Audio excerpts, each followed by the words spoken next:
Hello students, देखिए जो हम बात कर रहे थे थर्ड चैप्टर से मोशन इन स्ट्रेट लाइन में रिलेटिव वेलोसिटी। ठीक है, तो उसी से आपकी एक्सरसाइज के दो क्वेश्चन हैं कि कोई जेट वायुयान 500 किलोमीटर प्रति घंटे की चाल से चल रहा है और यह जेट यान के सापेक्ष 1500 किलोमीटर प्रति घंटे की चाल से अपने दहन उत्पादों को बाहर निकालता है। यानी 500 किलोमीटर प्रति घंटे की चाल तो जेट यान की है और 1500 किलोमीटर प्रति घंटे की जो चाल है वो किसकी है, उसके दहन उत्पाद की है।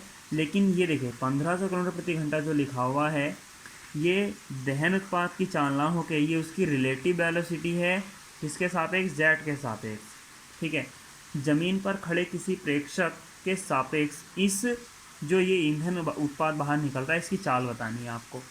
तो पहले तो आप देखिए जेट यान की जो चाल है वो वीजे मान लीजिए, जो प्रेक्षक की जो दहन उत्पाद है उसकी वीसी मान लीजिए। ठीक है, या वी जो भी है, जो भी आप मानना चाहें। और जो इसका वेग होगा ऑब्जर्वर का वो आप मान के चलिए v0। ठीक है, तो v0 क्योंकि ज़मीन पर खड़ा है तो उसकी वेलोसिटी तो जीरो होगी, यहाँ लिख रखा है नीचे। ठीक है, अब जो जेट यान की चाल है वो 500 किलोमीटर प्रति घंटा है तो वो यहाँ लिखी हुई है। अब हम उसने क्या दे रखा है, 1500 किलोमीटर प्रति घंटे की चाल किसकी है, V J minus V zero की है। तो वी जीरो जो वैल्यू है, यानी ये जो वैल्यू है V J minus V zero कितनी हुई, 500 किलोमीटर प्रति घंटा हो गई। ठीक है, अब दूसरी चीज़ देखिए, यहाँ जो हमने निकाला वी जी ओ, तो वी ये मैंने आपको पहले ही बताया था कि वी जे ओ जब लिखा होता है तो जो पहले लिखा होता है उसमें से लास्ट वाला ही हटाया जाता है। तो 500 में से आप जीरो हटाएंगे तो 500 आ जाएगा। ये क्या आएगी, जेट का प्रेक्षक के सापेक्ष आपेक्षिक वेग निकल गया, यानी जेट का निकाल रहे हैं, प्रेक्षक के सापेक्ष निकाल रहे हैं। और दूसरी जो वेलोसिटी दे रखी थी वो दे रखी थी किसकी, रिलेटिव वेलोसिटी जो हमारे पास की दहन उत्पाद की दे रखी थी प्रेक्षक के, जो जेट यान था उसके सापेक्ष दहन उत्पाद की चाल है प्रेक्षक के सापेक्ष। तो दहन उत्पाद की चाल जेट यान के सापेक्ष, तो जो दहन उत्पाद की जो आपको वेलोसिटी दे रखी है उसमें से क्या घटा देंगे, जेट यान की घटा देंगे, तो बराबर में क्या होना चाहिए, 1500। यानी इस पूरे की वैल्यू जो है V J minus V E minus V J लिखा है, इसका पूरे का मान कितना है, 1500 किलोमीटर प्रति घंटा है। लेकिन होता क्या है, जो दहन उत्पाद है वो उसकी जेट यान की विपरीत दिशा में चल रहा होगा, इसलिए माइनस में लिया हुआ है, तो माइनस के 1500 किलोमीटर प्रति घंटा। ठीक है, उसका रीजन माइनस का नीचे लिखा हुआ है। अब देखिए आगे आप इस समीकरण को और इस समीकरण को, जो समीकरण 1 और समीकरण 2 है ये वाली, इसको और इसको जोड़ दीजिए। ठीक है, तो जब आप जोड़ते हैं तो देखिए क्या आ जाता है, यहाँ समीकरण 1 और 2 को जोड़कर कि V J minus V O plus V E minus V J, तो इसकी जो वैल्यू थी वो 500 आई थी और एक की वैल्यू थी माइनस 1500, दोनों को आप ऐड करेंगे तो यहाँ तो माइनस 1000 आ गया। अब इस वी जे से ये वाला वी जे कैंसिल हो जाएगा तो बचेगा वी माइनस ओ। तो ये जो चाल हुई ये क्या हुई, ज़मीन पर खड़े प्रेक्षक के सापेक्ष क्या है, दहन उत्पाद की चाल होगी, यानी दहन उत्पाद की चाल प्रेक्षक के सापेक्ष। दूसरा क्वेश्चन है, देखिए दूसरे क्वेश्चन में मैं आपको ऐसे बता दूं, ये तो काफ़ी ज़्यादा लंबा है।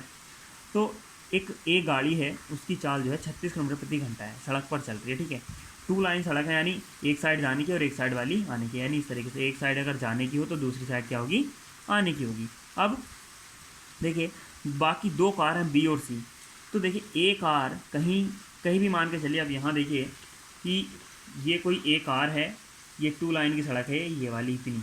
ठीक है, अब यहाँ कोई कार है तो एक कार इसके सापेक्ष चल रही होगी, इसके पीछे से आ रही होगी, एक कार इसके आगे से आ रही होगी। तो ये वाली कंडीशन है, यहाँ ए है और ये बी और सी मान के चले, आप इसमें से कोई सी भी बी और कोई सी भी सी हो सकती है। अब उसमें से बी और सी कैसे पहचानिए, वो इस यहाँ देखिए। अब यहाँ क्या है कि उन्होंने एक चीज़ और कही है कि जो बी और सी है दोनों ही क्या करती हैं, ए तक जाने की कोशिश करती हैं, लेकिन कब, कि जब इनके जो बी और सी के बीच की जो दूरी है वो 1 किलोमीटर है, यानी बी से ए की दूरी भी 1 किलोमीटर है और इससे ए तक की दूरी भी क्या है, 1 किलोमीटर है, यानी दोनों ही दूरियां क्या हुई, 1 किलोमीटर के बराबर उन्होंने दे रखी हैं।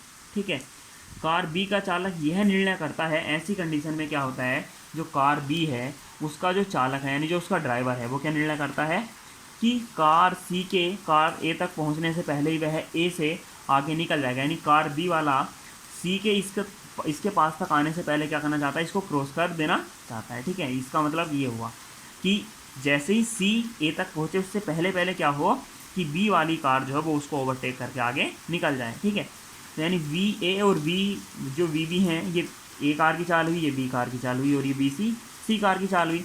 तो जो ए है और जो बी है वो दोनों एक ही दिशा में चल रही है, जो बी सी है जबकि वो अपोजिट डायरेक्शन में है। तो तीनों की चाल लिखी हुई है, देखिए 36 किलोमीटर प्रति घंटा किसकी हुई, ए की। इसको मीटर पर सेकंड में चेंज कर लेंगे, तो देखिए मीटर पर सेकंड में चेंज करने के लिए क्या करेंगे हम, जो 18/5 होता है वैसे डायरेक्टली उससे मल्टीप्लाई कर लेते हैं, कितने से, 5/18 से, ठीक है। तो 5/18 से आप 36 की अगर मल्टीप्लाई करेंगे तो याद आएगा 18 दूनी 36 और 5 दूनी 10 मीटर पर सेकंड आ जाएगा, ये आपका आया हुआ है, ठीक है। अब कार सी तथा कार बी तथा कार सी की जो चाल है वो दोनों की क्या है, 54 किलोमीटर प्रति घंटा है। तो 54 किलोमीटर प्रति घंटा को भी आप इसी तरह से चेंज कर सकते हैं। ये मैंने लेंथली करके दिखा रखा है, लेकिन शॉर्टकट क्या है कि 5/8 से आप मल्टीप्लाई कर दीजिए, ठीक है। तो दोनों कारों की चाल निकल के आपकी आ जाएगी। अब देखिए रिलेटिव वेलोसिटी निकालिए सी की ए के सापेक्ष और बी की ए के सापेक्ष। तो पहले सी की ए के सापेक्ष चाल निकालेंगे तो कितनी आ जाएगी, बी सी ए, तो बी सी माइनस बी ए, तो बी सी माइनस बी ए चाल, बी सी माइनस बी ए चाल निकालेंगे। तो बी सी माइनस बी ए चाल निकालने के लिए आप बी सी में से बी ए घटा देंगे, दोनों अपोजिट डायरेक्शन में है, तो बी सी को इसलिए क्या लेंगे हम, निगेटिव ले रखी है हमने साइड, ठीक। अब उसकी जो आपके पास जो वेलोसिटी है देखिए, बी सी की कितनी है 15 मीटर पर सेकंड, तो -15, और ए की कितनी है 10, तो कितनी आ जाएगी, वो 10 रख देंगे यहाँ, तो कितना हो जाएगा -25 मीटर पर सेकंड। अब बी की ए के सापेक्ष निकालेंगे तो दोनों एक ही दिशा में है, तो उसमें क्या हो जाएंगे, दोनों का सब्ट्रैक्शन निकल जाएगा, तो दोनों ही पॉजिटिव हैं, तो 15 में से 10 जाएगा तो 5 मीटर पर सेकंड आ जाएगा। अब देखिए दूरी जो थी आपके पास, यानी जो ए कार आप यहाँ मान के चलें और बी यहाँ और सी यहाँ, तो ये वाली दूरी और ये वाली दूरी दोनों ही 1 किलोमीटर है, ठीक है। तो दूरी 1 किलोमीटर है, आपके पास चाल निकल के आ गई है। तो आप इस वाली चाल से क्या कीजिए, देखिए आप जो सी वाला टाइम है, जो कार है वो कितने टाइम में इस 1 किलोमीटर की दूरी को तय कर देगी, किसके सापेक्ष, ए के सापेक्ष। तो सी की ए के सापेक्ष कितनी चाल है 25, तो आप 25 मीटर पर सेकंड से आप इस 1000 मीटर को यानी 1 किलोमीटर को भाग दे दीजिए, तो ये निकल कर आ जाएगा आपका 40 सेकंड। तो 40 सेकंड में सी कार ए तक पहुंच चुकी होगी। तो आपको इस 40 सेकंड से पहले क्या करना होगा, बी वाली कार को उससे आगे निकल जाना होगा, ठीक है। तो यानी जो बी हमने जो वेलोसिटी निकाल रखी है बी की ए के सापेक्ष इस चाल की, ठीक है, ये जो चाल है, ठीक है, तो इसके लिए त्वरण निकालना है कि इसको वो कितने त्वरण से त्वरित करे इस कार को कि कार क्या हो, इससे पहले निकल जाए। तो टी दे रखा है, वी दे रखा है और दूरी पता है 1 किलोमीटर है, यानी 1000 मीटर। तो आप गति की सेकंड इक्वेशन लगाइए, u की वैल्यू VVA यानी जो उसने 5 मीटर पर सेकंड हमने वेलोसिटी निकाली थी, VVA का मान, t का मान 40 सेकंड, और जो 1/2 a का मान हमें निकालना है, t का मान 40 सेकंड है ही, ठीक है।